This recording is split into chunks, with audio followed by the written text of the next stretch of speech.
La Seine-Saint-Denis bénéficie de crédit public par habitant en moyenne 20% supérieur au reste de la France. Mais vous êtes sur la fake news constamment. Ah non, Jean Messia. Je vais vous envoyer le rapport. Je vais vous envoyer le rapport et c'est un rapport de l'Assemblée nationale qui est écrit par deux députés qui sont pas de chez nous. Donc je vais vous l'envoyer. Ils sont venus en nombre puisque vous avez peu de députés.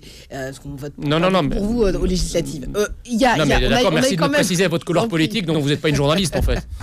Mais moi, c'est simple, je ne suis pas journaliste. Voilà, c'est ça. Je suis présentatrice d'une émission. Donc vous adhérez à quel parti que je puisse savoir quel opposant j'ai en face de moi? Je n'adhère pas à un parti. En revanche, vous savez de quel parti. Non, mais ça, moi je l'affiche. Et vous l'affichez. Moi je l'affiche, c'est pas une surprise. Depuis le début de l'émission. Par contre, c'est en catimini. Je vais reprendre parce qu'on n'est pas à mon procès, si ça vous dérange pas. Ni le mien. Je suis là pour vous poser. Moi, je suis là pour vous poser des questions. Oui, mais c'est pas un procès. Vous pourrez y répondre. Alors non, mais on avance.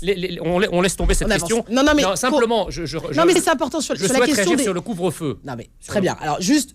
Pour boucler sur la question des revenus ou en tout cas des fonds qui sont alloués à la Seine-Saint-Denis. Aujourd'hui, on a, rappelez-vous, d'Édouard Philippe. C'est le rapport Cornu-Gentil, voilà, pardon. Rappelez-vous d'Édouard Philippe qui était venu en Seine-Saint-Denis pour expliquer qu'ils allaient allouer des moyens supplémentaires justement parce que depuis des années, ils avaient été carencés. Donc c'est faux. Expliquer que le Seine-Saint-Denis... rapport Cornu-Gentil, qui est un rapport consultable et public, dit qu'en Seine-Saint-Denis, la dépense publique par habitant est de 15% supérieure à la moyenne de la dépense publique. C'est tout. Mais vous savez quoi? Vous irez vérifier. Non mais exactement. Non seulement on dira aux auditeurs la réalité. À la prochaine émission.